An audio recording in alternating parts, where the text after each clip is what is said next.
ஆதியாகமம் 49ஆம் அதிகாரம். ஆதியாகமம் 49ஆம் அதிகாரத்தை 3 பகுதிகளாக பிரிக்கலாம். பகுதி 1, யாக்கோபு தன் குமாரருக்கு கொடுத்த அழைப்பு. பகுதி 2, யாக்கோபு தன் குமாரருக்கு கூறின ஆசீர்வாதங்கள். ஆதியாகமம் 49 3 முதல் 28. ஒவ்வொருத்தருக்கும் அவர் என்ன ஆசீர்வாதம் கொடுத்தார் அப்படின்னு பார்க்கலாம். நம்பர் 1, ரூபன். ரூபன் என்றால் பொருள் ஒரு குமாரனை பார், சன் என்று பொருள். இவனை குறிச்ச நல்ல செய்திகள், நிறைவான செய்திகள் என்ன? நம்பர் 1, நீ என் சேஷ்ட புத்திரன். நம்பர் 2, நீ என் சத்துவமானவன். நம்பர் 3, நீ என் முதற் பலனுமானவன். நம்பர் 4, நீ மேன்மையில் பிரதானமானவன், நீ வல்லமையில் விசேஷித்தவன். ஆக ஆதியாகமம் 49ஆம் அதிகாரத்துல 3ஆம் வசனத்துல ரூபனை குறிச்ச நல்ல செய்திகள் சொல்லப்பட்டுள்ளன. இப்போ ரூபனுடைய குறைகள் தான் என்ன?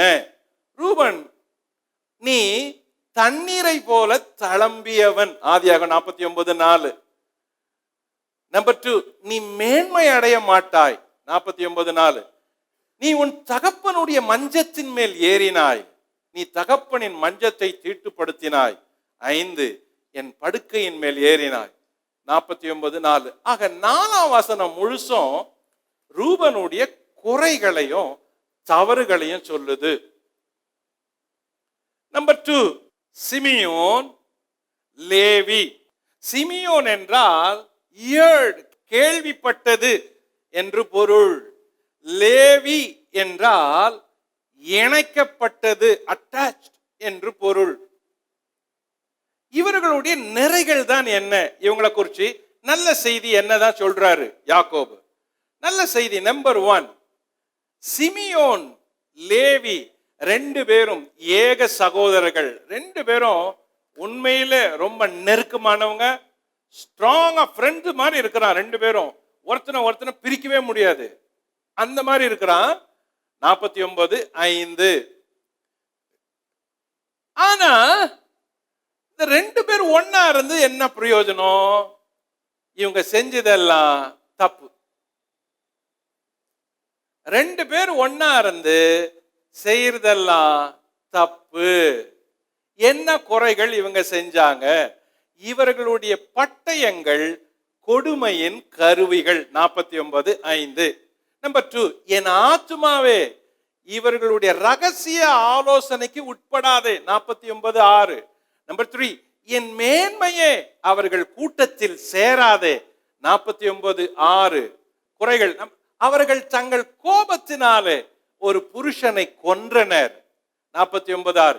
அவர்கள் தங்கள் அகங்காரத்தினாலே அவர்கள் அரண்களை நிர்மூலமாக்கினார்கள். 49:6.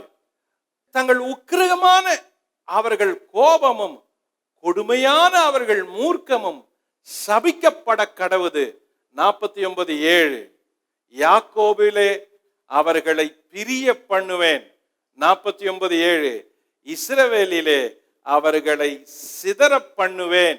49:7. சோ சிமியோன், லேவிக்கு முடிஞ்சு அடுத்த பையனுக்கு வராரு. நம்பர் 4, யூதா. வாசிப்போம். 8. யூதாவே, சகோதரரால் புகழப்படுபவன் நீயே. உன் கரம் உன் சத்துருக்களுடைய பிடரின் மேல் இருக்கும். உன் தகப்பனுடைய புத்திரர் உன் முன் பணிவார்கள். யூதா பாலசிங்கம், நீ இறை கவர்ந்து கொண்டு ஏறி போனாய். என் மகனே, சிங்கம் போலும் கிழசிங்கம் போலும் மடங்கி படுத்தான். அவனை எழுப்புகிறவன் யார்? சமாதான கர்த்தர் வருமளவும் செங்கோல் யூதாவை விட்டு நீங்குவதும் இல்லை. நியாய பிரமாணிக்கன் அவன் பாதங்களை விட்டு ஒழிவதும் இல்லை. ஜனங்கள் அவரிடத்தில் சேர்வார்கள். அவன் தன் கழுதை குட்டியை திராட்சை செடியிலும் தன் கோழிகை கழுதையின் குட்டியை நற்குல திராட்சை செடியிலும் கட்டுவான். திராட்சை ரசத்திலே தன் வஸ்திரத்தையும் திராட்சை பழங்களின் இரத்தத்திலே தன் அங்கேயும் தோய்ப்பான். அவன் கண்கள் திராட்சரசத்தினால் சிவப்பாயும் அவன் பற்கள் பாலினால் வெண்மையாயும் இருக்கும். யூதா நம்பர் 4. யூதா என்றால் துதி, பிரைஸ் என்று பொருள். யூதாவுக்கு சொல்லப்பட்ட ஆசீர்வாதமான வார்த்தைகள், யாக்கோபினுடைய வாயிலிருந்து வந்தவைகள், அதிகமாக நிறைகள் தான் அதிகமா இருந்துச்சு. நல்ல காரியங்கள் அதிகமா சொல்லப்பட்டுச்சு. அவைகள் என்ன? நம்பர் 1, யூதா சகோதரரால் புகழப்படுபவன் நீயே. 49:8. நம்பர் 2, உன் கரம் உன் சத்துருக்களுடைய பிடரியின் மேல் இருக்கும். 49:8. நம்பர் 3, உன் தகப்பனுடைய புத்திரர் உன் முன் பணிவார்கள். 49:8.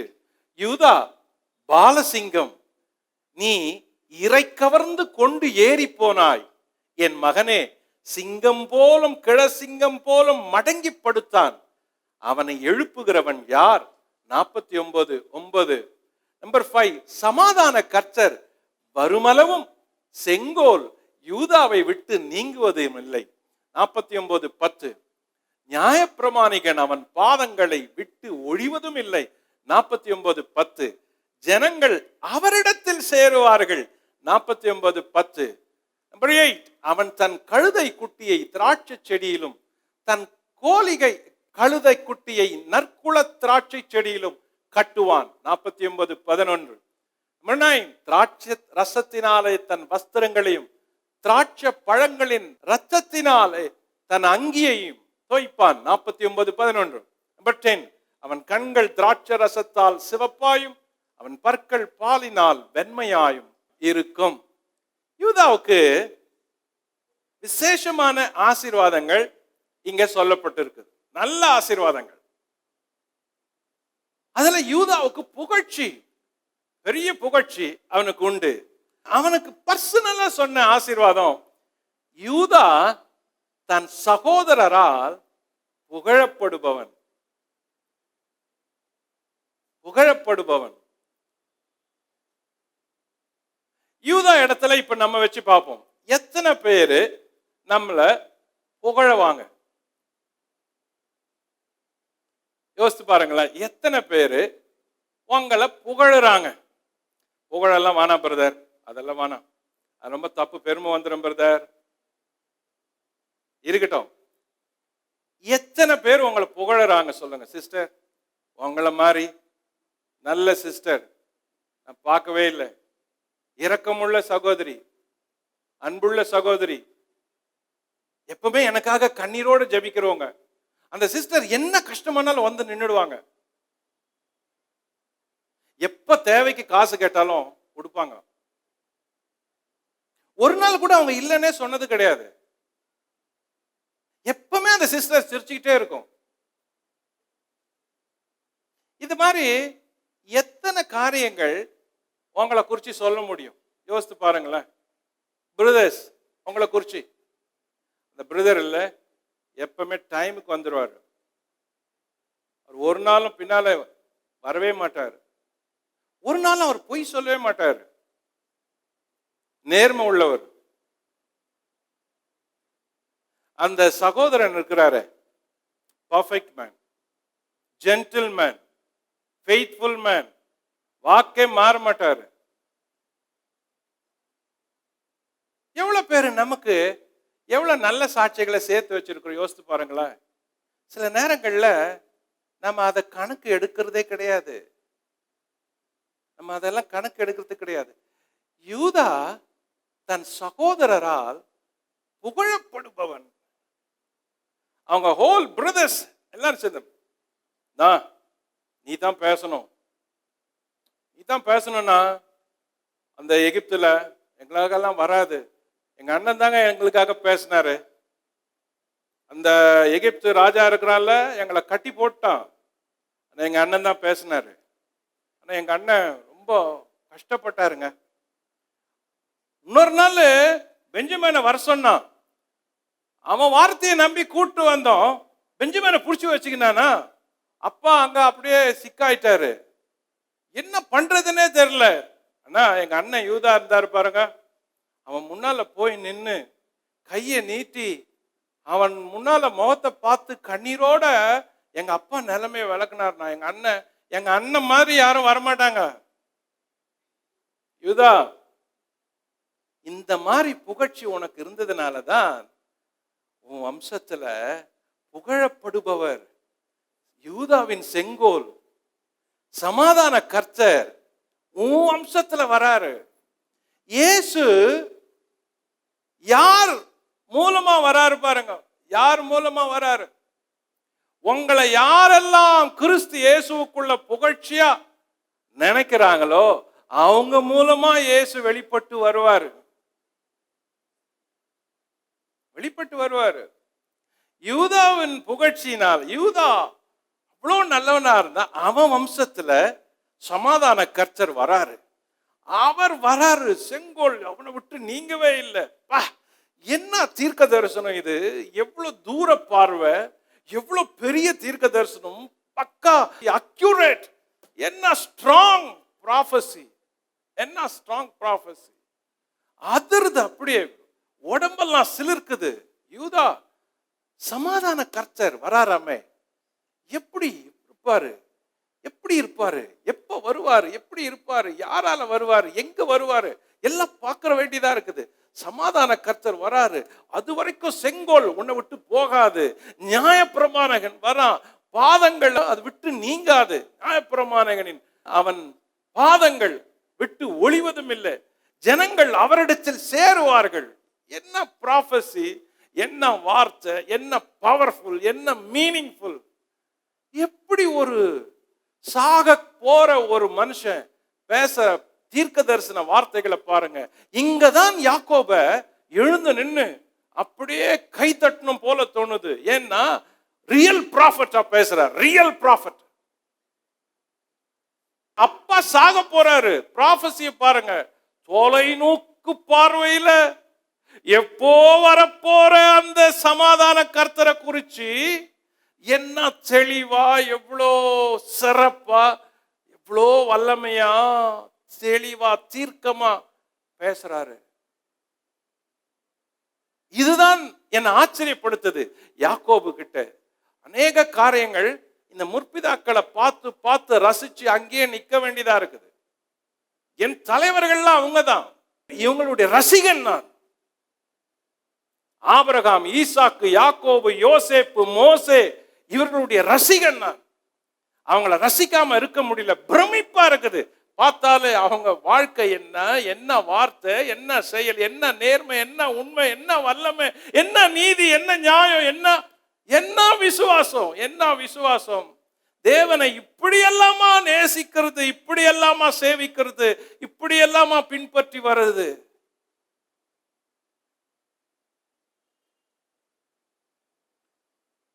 வேற எதையுமே யோசிக்க முடியல. இவங்க கிட்ட நின்னா, இவங்களை பத்தி படிச்சா வேற யோசிக்கவே முடியல. ஒன்னும் யோசனையா இருக்கு, இல்ல அழுகையா இருக்குது. அதை படிச்சா வேற வழி தெரியல. அழறத தவிர வேற வழி தெரியல. யாக்கோபை குறிச்சு படிச்சா அழ வருது, யோசேப்பை குறிச்சு படிச்சா அழ வருது, மோசையை குறிச்சு படிச்சா அழ வருது. வேற வழி தெரியல. அப்போ யூதாவுக்கு எவ்வளோ ஒரு சிறப்பு இருந்தா, அவன் வம்சத்துல மேசையா, சமாதான பிரபு, அந்த ரட்சகர் செங்கோலோட வராரு அப்படின்றார். சோ யாக்கோபு சொன்ன தீர்க்க தரிசனமான ஆசீர்வாதங்கள்ல 4வது மகன் முடிகிறாரு. கவனிங்க இந்த யூதாவை குறிச்சு. ரூபன், சிமியோன், லேவி ஆகிய மூவருக்கும் கிடைக்காத முக்கியத்துவமான ஆசீர்வாதம் யூதாவுக்கு கிடைத்தது. யூதா இஸ்ரவேலின் தனித்தன்மை வாய்ந்த கோத்திரமானான். பாருங்க இன்னொரு ஆசீர்வாதம். இவன் செப்பரேட் கோத்திரமா வந்துட்டான் பின்னாடி. தாவீதின் நாட்களில் யூதா எருசலேமால் முக்கியத்துவம் பெற்றது. பிறகு சாலமோனின் நாட்களில் யூதாவில் இருந்த தேவாலயம் மகிமையை பெற்றது. அப்போ இது ஒரு நாள் பாராட்டு இல்லை, தொடருது. இந்த யூதா கோத்திரத்துல தான் எருசலேம் இருந்துச்சு. எருசலேமுக்குள்ள தேவாலயம் இருந்துச்சு. இந்த எருசலேம்ல தான் தேவகுமாரன் வந்தாரு, பலியிடப்பட்டாரு, மரிச்சாரு, உயிரோடு எழுந்தாரு, திரும்ப வராரு. இந்த யூதா கோத்திரத்தினுடைய பெயர், புகழ், மகிழ்ச்சி. யூதாவே, நீ சகோதரரால் புகழப்பட்டவன் அப்படின்றது கடந்த காலம். யூதாவே, நீ எப்பவுமே சகோதரரால் நினைவு கூறப்படுபவன். எப்பவுமே உன்னை நினைக்கிறதுக்கு சான்ஸ் இருக்குது அப்படின்னு யாக்கோபு சொல்ற வார்த்தைகள்ல புரிஞ்சிக்க முடியுது. நம்பர் 5, செபுலோன்.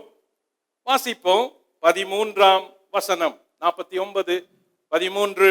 செபுலோன் கடல் துறை அருகே குடியிருப்பான், அவன் கப்பல் துறைமுகமாய் இருப்பான், அவன் எல்லை சீதோன் வரைக்கும் இருக்கும். நம்பர் 5, செபுலோன். செபுலோன் என்றால் குடியிருத்தல், dwelling என்று பொருள். ஒவ்வொரு பேருக்கும் ஒரு அடையாளமும் இருக்குது, பொருளும் இருக்குது.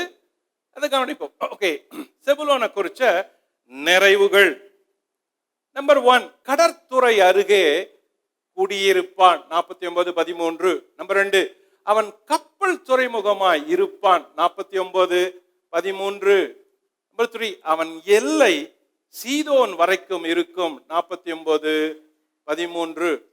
இன்னும் இந்த செபுலோனை குறிச்சு சொல்ற சிறப்பு நிறைகள் என்ன? ஒரே வசனத்துல அவனை குறிச்சு சொல்லிடுறாரு, ஒரே வார்த்தையில சொல்லி முடிச்சிடுறாரு. இந்த செபுலோனுக்கு என்ன ஆசீர்வாதம்? கடல் அப்படின்னு சொல்றது ஜனத்துக்கு அடையாளமா இருக்குது. ஏசாயா 13:12, வெளிப்படுத்தல் 17:15 இந்த வசனங்கள்லாம் படிச்சா கடல் ஜனத்திற்கு, ஜன கூட்டத்திற்கு உவமையா அடையாளமா சொல்லப்படுது. அப்ப செபுலோன் கடலை போல் ஜனக்கூட்டத்தையும் தேசங்களையும் கொண்டவனா இருப்பான். தேசத்தையும் அதை குறிக்குது. பாகால் வழிபாடும் தேவனில்லாத ஜன பெருக்கத்தையும் வியாபார துறையையும் கொண்டவனாயிடுவான். ஒரு பக்கம் இவன் ஜனம் பெருத்தாலும் தேவனில்லாத பாகால் வழிபாடு, ஜனம் பெருத்தாலும் தேவ பக்தி இல்லாத ஜனம், வியாபாரம், வெறும் வியாபாரம் வியாபாரம் வியாபாரம்னு நினைக்கிற கூட்டம் இருக்கும் பாருங்க. அந்த மாதிரி ஒரு கூட்டத்தின் மக்களா இவன் சந்ததி இருக்கும். ரொம்ப பேர் இல்ல, always business mind, business business business, அப்படிதான் இருக்கிறோம். பிசினஸ் பீப்புளுக்கு சொல்றேன், ரொம்ப பிசினஸையே யோசிக்காதீங்க. ரொம்ப business, always business, all weeks business அப்படி யோசிக்க கூடாது. நீங்க அப்படி யோசிச்சீங்கன்னா உங்களுக்கு ஆவிக்குரிய வாழ்க்கையில எந்த ஒரு மாற்றத்தையோ, வேறுபாட்டையோ, கிருபையோ, பெருக்கத்தையோ, அபிஷேகத்தையோ, தேவ பிரசன்னத்தையோ உணரவே முடியாது. ஒரு சில பிசினஸ் பீப்புள் வாரத்துல ஆலயத்துக்கு வரத்தே கிடையாது, தேவனை ஆராதிக்க வரதில்லை, வந்த முன்னாடி கூட வரதில்ல, பின்னாடி எங்கன்னா இருந்துட்டு அப்படியே உட்காந்து தூரம் உட்காந்துட்டு போயிடுறது. Always thinking about business, business, money, business, லாபம், பிசினஸ். இல்ல இல்ல, அது தப்பு, அது தப்பு, தவறு, பாவம். அதை நீ உணரணும். பணம் அல்ல உன் வாழ்க்கையில குறிக்கோள், பணம் அல்ல. பணத்துக்காகவே ராத்திரி பகல் ஓடி ஓடி ஓடி தேவனை விட்டுட்டு, தேவாலயத்தை விட்டுட்டு, ஆலயத்துக்கு வராத, ஜெபத்துக்கு வராத, உபவாசத்துக்கு வராத, வேத பாடத்துக்கு வராத, வீட்டு கூட்டத்துக்கு வராத. Stop it. செக் பண்ணு, பிரேக் போடு. கடவுள் உன் கூட நேரா பேசுறாரு இன்னைக்கு. உன் சமாதானத்தை இழக்காத, ஏற்கனவே இழந்துட்ட, இனிமே இழக்காத. இருக்கிற கொஞ்சம் சமாதானத்தை காப்பாத்திக்க, இருக்கிற கொஞ்சம் கிருபையை வளர்த்துக்க. கர்த்தர் உன்னை ஆசீர்வதிப்பார், பெருக பண்ணுவார். செபுலோனே, கர்த்தரை நம்பு, போதும். நம்பர் 6, யாக்கோபு ஆசீர்வதிக்கிற அடுத்த ஆள். ஆதியாகமம் 49:14-15. இசக்கார் 2 பொதியின் நடுவே படுத்துக் கொண்டிருக்கிற பலத்த கழுதை அவன் இளைப்பாறுதல் நல்லது என்றும் நாடு வசதியானது என்றும் கண்டு சுமக்கிறதற்கு தன் தோலை சாய்த்து பகுதி கட்டுகிறவனானான். Okay, number 6 Issachar. இசகார் என்றால் வேலைக்கு அல்லது கூலிக்கு, ஹயர் அல்லது வேஜஸ் அப்படின்னு பொருள். சரி, இவனிடத்துல நிறைகள் என்ன? 2 பொதியின் நடுவே படுத்திருக்கிற பலத்த கழுதை. 49:14 இவனை குறிச்சு அவர் சொல்றாரு. நம்பர் 2, அவன் இளைப்பாறுதல் நல்லது. 49:15. நம்பர் 3, அவன் நாடு வசதியானது. 49:15. நம்பர் 4, சுமக்கிறதுக்கு தன் தோலை சாய்த்து பகுதி கட்டுகிறவன். 49:15. இவன் குறிச்சு என்ன சொல்லுது? இசக்கார குறிச்சு. இப்போ கழுதைய போல உழைத்து முன்னேறுபவன் இவன். பாரத்தை சுமந்து வசதிகளை கொள்பவன். உழைச்சி உழைச்சி முன்னேறான். பாரத்தை சுமந்து சுமந்து தனக்கு இருக்கிற கஷ்டத்தை போக்கிக் கொள்றான். உயர்வில் இருந்தாலும் அடிமையை போல பகுதி கட்டுவான். இவனுடைய ஆசீர்வாதம் என்ன? இவனை மாதிரி ரொம்ப பேர் இருக்கிறோம். எப்படி உழைக்கிறோம்? கழுதைய போல உழைக்கிறோம், பாரம் சுமந்து உழைக்கிறோம். ஆனா வரத்தெல்லாம் போய்கிட்டே இருக்குது. கையில நிக்கல, கடனுக்கு போகுது, வட்டிக்கு போகுது, லோனுக்கு போகுது, எதுவுமே நிக்கல. எவ்ரி மந்த் உழைச்சிட்டே இருக்கிறோம். கழுதைய போல தூக்கம் இல்லாத உழைக்கிறோம், பாரம் சுமந்து உழைக்கிறோம். ஆனால் உயர்வு இருக்குது, ஆனா அடிமை மாதிரி இருக்கிறோம்.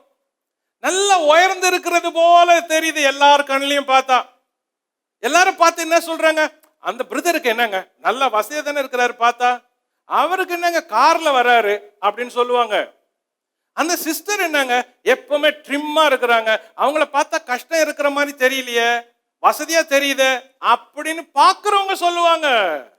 ஆனால் உள்ள அடிமை போல கஷ்டப்பட வேண்டியது, பாரம் சுமக்கிறது யாருக்கும் தெரியாது. ரொம்ப பேருக்கு அப்படி இருக்கிறோம், ரொம்ப பேர் அப்படி இருக்கிறோம். இந்த ஆளு இசகார மாதிரி. ஜனங்கள் உங்களை வெளியே தான் பாக்குறாங்க, உங்க உள்ளத்தை பார்க்கல, உங்க வீட்டுக்குள்ள இருக்கிறத பார்க்கல, உங்க சுமையை பார்க்கல, பாரத்தை பார்க்கல. உங்க மேல இருக்கிற உடையையும் உங்க முக அழகையும் உங்க அணிகலன்களையும் பார்த்து நீங்க கார்ல வர்றதுனால வசதியானவங்க அப்படின்னு நினைக்கிறவங்க உண்டு. ஆனால் உங்களுக்குள்ள இருக்கிற இருதய ஏக்கம், உங்களுக்குள்ள இருக்கிற துக்கம், உங்களுக்குள்ள இருக்கிற பாரம், சுமை, வேதனை, கண்ணீர், கவலை, அழுத்தம் இருக்கும். இதையெல்லாம் யாரும் பார்க்கவே முடியாது, சொன்னா நம்பவே மாட்டாங்க. அன்பானவர்களே, இசக்கார மாதிரி நீங்க இருந்தா நீங்க தேவனை இன்னும் இறுக பற்றி பிடிங்க. மனுஷனை பார்க்காதீங்க, தேவனை பாருங்க. மனுஷனுடைய உதவியோ வார்த்தையோ பார்வையோ கமெண்ட்ஸோ உங்களுக்கு உதவாது. அவங்க என்ன நினைச்சுப்பாங்க? ஐயோ அவங்க என்ன நினைச்சுப்பாங்க? ஒரு காலத்துல நான் அப்படி இருந்தேன், இப்போ இப்படி போறேன், ஒரு காலத்துல அப்படி இருந்தேன், இப்போ நடந்து போறேன். அவங்க என்ன நினைச்சுப்பாங்க? மற்றவங்களுக்கு என்ன நினைச்சுப்பாங்க? அப்படி நினைச்சு வாழாதீங்க.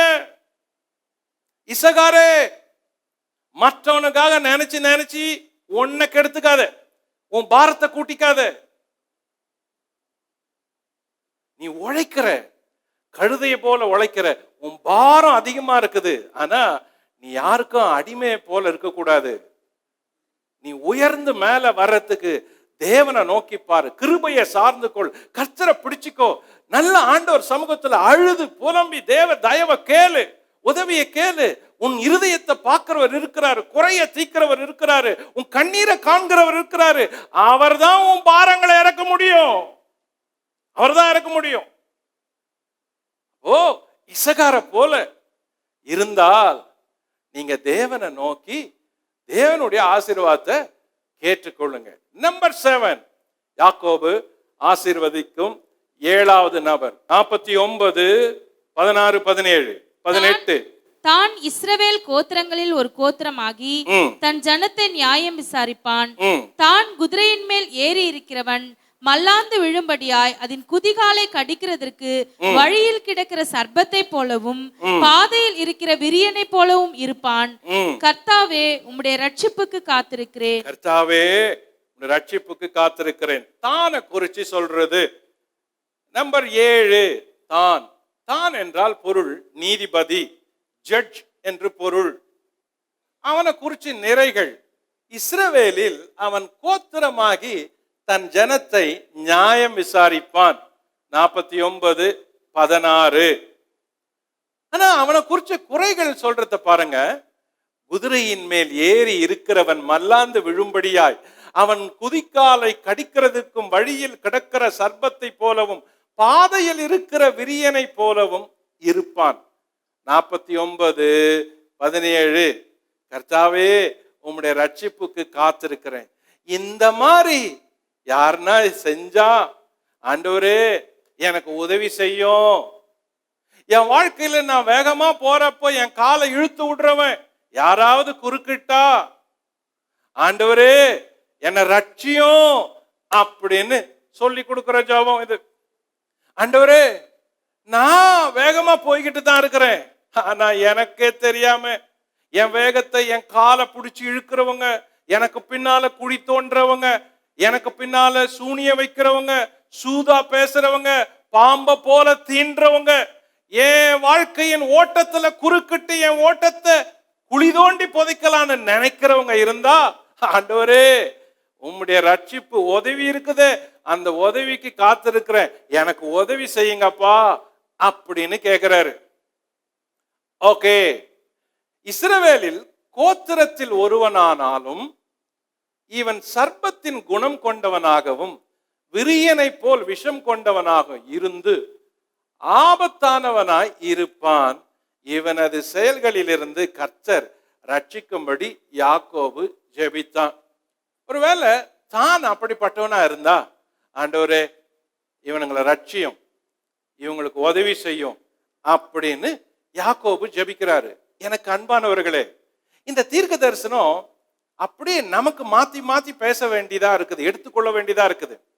உங்களுக்கு விரோதமா இப்படிப்பட்ட மக்களை நீங்க சந்திக்க நேர்ந்தா நீங்க ஜெபம் பண்ணுங்க. நீங்க எப்பவுமே ஜெபம் பண்ணுங்க.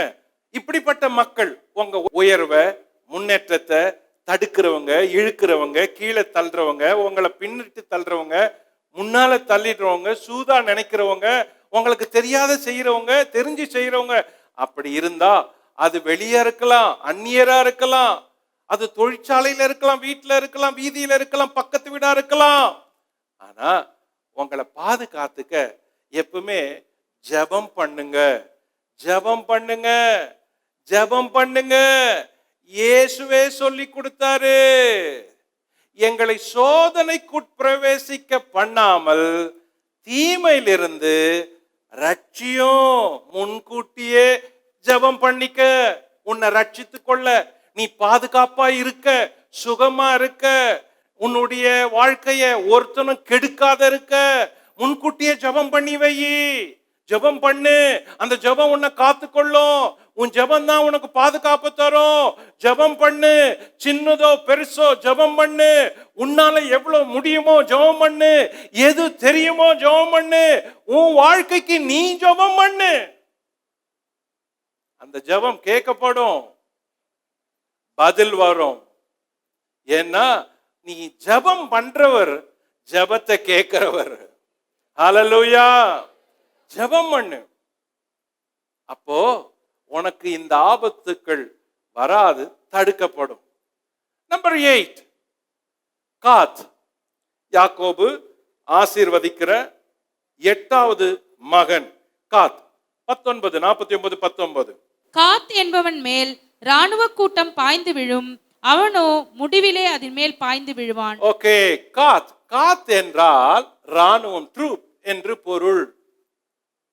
காத் என்பவன் மேல் அவனுடைய நிறைகள், ராணுவ கூட்டம் பாய்ந்து விழும், அவனோ முடிவிலே அதன் மேல் பாய்ந்து விழுவான். 49:19. இவனை குறிச்ச குறிப்பு பாருங்க. காத், ஆசேர், நப்தலி, இவர்கள் மூவரும் தேவனுடைய யுத்த படை மூலம் ரட்சிப்பை கொண்டு வரும் கூட்டத்தார். துவக்கத்தில் ராணுவ எதிரிகளை சந்தித்தாலும் முடிவில் அவன் தனது தேவனுடைய பலத்தால் அந்த ராணுவ எதிரிகளை வீழ்த்தி வெற்றி கொள்ளுவான். இவன் வாழ்க்கையிலிருந்து நமக்கு என்ன பாடம்? இந்த ஆசீர்வாதத்திலிருந்து நம்ம என்ன கற்றுக்கொள்ளலாம்? இது என்னைக்கோ யாக்கோபு பிள்ளைங்களுக்கு யாக்கோபு சொன்ன ஆசீர்வாதம் அப்படின்னு கடந்து போக முடியாது. இது ப்ராஃபஸி, லைவா இருக்குது, ஜீவன் இருக்குது, வார்த்தையா இருக்குது. அப்ளை பண்ணா அப்ளை ஆகும். அப்போ உங்க வாழ்க்கையில படை சூழ்ந்து ஏற்கனவே உங்களை வீழ்த்திட்டு இருந்தா நீங்க என்ன பண்ணலாம்? இல்ல பிரதர், எழுந்துக்கவே முடியல, இப்பெல்லாம் எழுந்துக்க முடியல பிரதர், வாழ்க்கையே உடஞ்சிருச்சு, தொழில் விட்டுருச்சு, எல்லாம் போயிருச்சு, இனிமே என்ன இருக்குது அப்படின்னு சொல்ல கூடிய நபரா நீரு? எல்லாம் போயிருச்சு, வாழ்க்கையை கெடுத்துருச்சு, வாழ்க்கை கெடுத்துருச்சு, வாழ்க்கை உடஞ்சிருச்சு, பொண்ணு வாழாது வந்துட்டா, பையன் வாழாது வந்துட்டான், திருமணம் பண்ணி விதவை ஆயிட்டா, வாழ்க்கையே முடிஞ்சிருச்சு, இனிமே என்ன இருக்கு? இனிமே துவக்கமே வர வாய்ப்பே இல்லை, ஒண்ணுமே இல்லை பிரதர், நம்பிக்கையே போயிருச்சு பிரதர், எனக்கு ஒரே 1% கூட நம்பிக்கை இல்லை, எல்லாம் வீழ்த்திட்டாங்க, எல்லாம் எடுத்துட்டாங்க, எல்லாம் போயிருச்சு, எல்லாம் களவாயிருச்சு, எல்லாமே அழிஞ்சிருச்சு அப்படின்ற சொல்லி யோசிச்சுட்டு உட்கார்ந்துட்டு இந்த வார்த்தையை கேட்கிற நபராய் நீங்கள் இருந்தா ஆண்டவர் உங்களுக்கு நேரா இன்னைக்கு பேசுறாரு. இல்ல, உங்களுக்கு ஒரு ராணுவம் போல ஒரு தேவ பலன் வந்து உங்களை திரும்பவும் எழுப்பி நிக்கிற ஒரு வாய்ப்புகள் உங்களுக்கு தேடி வரும். ஹல்லேலூயா, வரும் வரும். நான் பிரசங்கிக்கிற இந்த தேவன் நியாயமும் நீதியும் உள்ள தேவன், நீதி உள்ள தேவன், நீதி உள்ள தேவன். நான் பிரசங்கிக்கிற இந்த தேவன், நான் ஆராதிக்கிற இந்த தேவன் யாருடைய வாழ்க்கையிலும் கண்ணீரை நிரந்தரமா பார்க்கிற தேவன் இல்ல, இல்ல, இல்ல. 1000 முறை சொல்லுவேன், இல்ல, இல்ல, இல்ல. வனாந்திரம் எல்லாம் ஒரு நாள் வயல்வெளியா மாறும், பள்ளங்கள் எல்லாம் ஒரு நாள் நிரப்பப்படும் அப்படின்னு சொல்லப்பட்டது நடந்தது. உங்க வாழ்க்கையும் நடக்கும். எழும்புவீங்க. படைகளால வீழ்த்தப்பட்டிருக்கலாம், ஜனங்களால வீழ்த்தப்பட்டிருக்கலாம், எழும்ப முடியாத ஒரு சூழலை போல உங்களுக்கு நிலை இருக்கலாம். இல்ல, துளிர்ப்பு வந்துரும், ஒரு நாள் வரும், எழும்புவீங்க, அதை பார்ப்பீங்க. காரணம், நீங்கள் நம்புகிற தேவன் உங்களை எழுப்புவார், எழுப்புவார். ஏளனோ, ஏழ்மை, தரித்திரம், வறுமை இல்லாம இவைகளெல்லாம் அனுபவிக்கணும். அதுதான் உங்களை முதிர்ச்சியாக்கும், உருவாக்கும்.